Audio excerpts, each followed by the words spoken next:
Hi, 435. Let's take a few minutes to look at the specifics of your tutoring project. So at this point in time, we're in week 3 of our course, and we should be thinking about what type of intervention group we want to be putting together and what content we're going to be working on, what is our placement. And so let's take a look at our syllabus and see what that entails, and also see what you'll be expected to turn in at the end of your course. So if we go in and look at, if you notice, beginning in week 3, so this week, over here where we talk about each week the things that we're going to have to be doing for the week, you'll notice from here on out it will say GCLM, which is our textbook Guiding Children's Learning of Mathematics, chapters that are relevant to your field experience, pacing, and intervention group focus.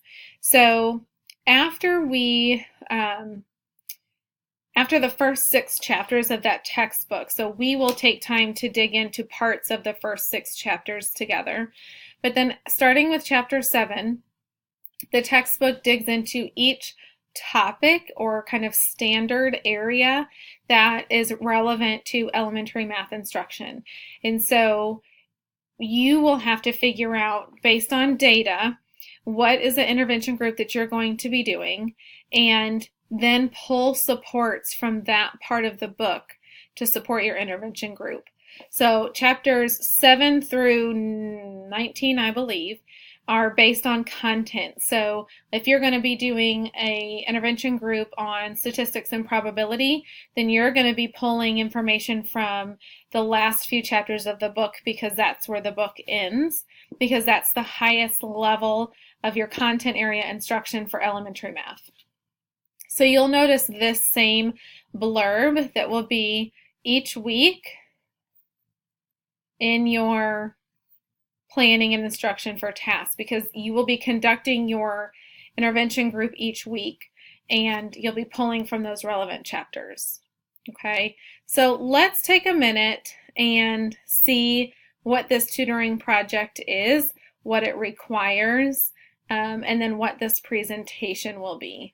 So if we go into your weekly content and into week 3, you'll be able to pull up your tutoring project rubric. So when you look at this rubric, it will lay out everything that you're going to do in your time starting at week 3. So here it is short in that it's condensed, but it is very detailed in what you need to have. So this tutoring group is going to be 1, 2, 3, or 4 students, so not more than 4 students. I want you to meet for at least 6 sessions at 20 minutes each. You will be keeping track of the dates and times that you're meeting, and you're going to be lesson planning for each of those 6 sessions. You're going to write a summary at the end of your experience, including data to show progress, hopefully, towards your standard, and then a reflection of your experience overall. So the journal piece of this is really your lesson planning. And for each of your lessons, you're going to include the North Carolina Standard Course of Study. So what is your learning target that you're working toward? You're going to include the principles and standards of mathematics. So in week 1, you looked over some information about the 8 standards of mathematical practice, and that's what this is. So you will be planning with intention to integrate at least one of those standards of mathematical practice. You also need to know what materials you're going to be using, what student work is going to be happening, and then any kind of formative assessment data. So you are going to want to keep track of student work. Sometimes teachers are not going to want you to keep the actual work, so just take pictures of what you're doing throughout your process. And then a reflective piece following each lesson. So for that lesson, what went well? What is something that the student needs to continue to grow in? What were some of the challenges of the lesson? So this will happen for each of the lessons that you're conducting. But this overall experience, you have your group meeting for 6 sessions, at least 20 minutes each. monitoring or logging the dates and times, including these lesson plans, your data, and then a reflection of the process overall. So this is going to be happening. You are very much open to plan what you want to for this group. If your partner teacher, your clinical teacher, has a specific agenda that they want you to adhere to, so if they have said, here are these 4 students and I want you to do this with them, then we can work with that. Ideally, what will happen is you meet with your clinical teacher, you are provided with some sort of data that you're going to say, well, based on this data, I see that these 3 students need some extra help in fractions. And so I can pull those 3 students for 6 sessions at 20 minutes a session, and we'll work on fractions. And then each time that you meet with that student, you're going to have some sort of formative assessment to be able to monitor their growth toward the standard that you're trying to get them to. So that is kind of the big idea of this tutoring project. So if you do not have a placement yet, if you are not in a school for any other class, or if you're not a TA, then I need you to send me an email so that we can get you placed so that you can do this group. And then from there we can work on getting things organized to roll out so that you are prepared for this group and you're not having to get all of these sessions in one shortened amount of time. So that is going to be your tutoring project. And then you also have a presentation. And on that presentation, I'm thinking that I don't have that. Oh, nope, it's not on there either. All right, let me go into, my apologies for this. This is for another class, but you'll have the same field experience presentation rubric. So hold on one second.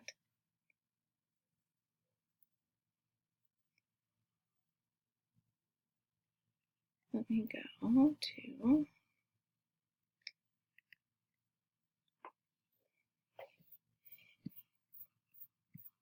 okay, here is the presentation rubric. So this is going to be for your class, but you're going to record a up to 15-minute presentation about your experience, and you're graded on these areas at 5 or 10 points an area.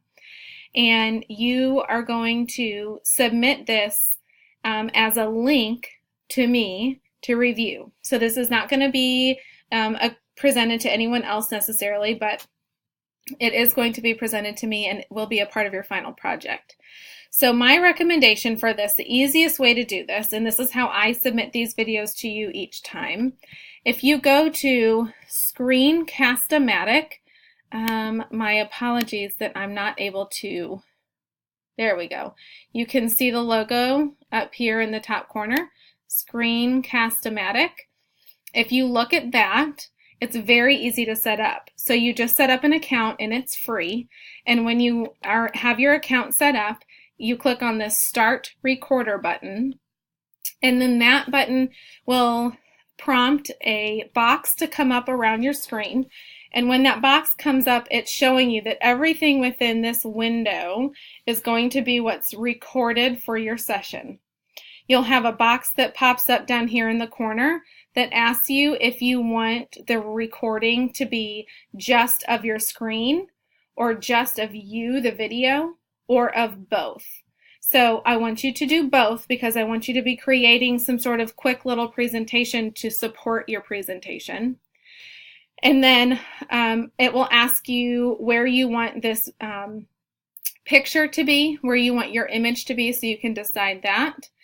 And then there's a button down here that you can't see right now because it's actually already recording, obviously. But there's a button just like the red recording button, REC button. You push that and it will count you down to start recording. It is a limit of 15 minutes, so you won't be able to do more than that. But you can pause and then restart and, you know, kind of stop and maybe regroup if you need to. So this is the format that I want you to use, and then when you finish, when you press the stop button, it will ask you how you want to save your presentation. So you can either save it as just a video file, You can save it to YouTube, which is what I do. I just have a generic YouTube channel that I save all of these videos to, and so you can do that. And then you just send me a link to the video so that I can watch it. And then based on that is where, hold on, where did it go? My apologies. I lost where I had that rubric for you guys. I'm sorry. So anyway, you're going to be working on that presentation. And so you are just going to be judged by the way that you are presenting, your tone, your voice, your eye contact, your visual supports, and things like that. So that is a part of your tutoring project as well, and that is the specific field experience presentation. So that's an additional 50 points to your field experience, which is 100 points. So again, for that presentation piece, my recommendation, you can do it another way if you have another tool that you use, but my recommendation is to use the Screencast-O-Matic. It's just very simple, a few buttons, and easy to save and upload. So that's about it for the tutoring project. If you have any questions about the tutoring project, what's required, or any of the setup, or what you need to be doing in the middle of your sessions, please reach out and let me know. Also, if you do not already have a placement for a school, either as a TA or for another course that you have a field experience in, please email me ASAP so we can get you placed in a school. Thank you.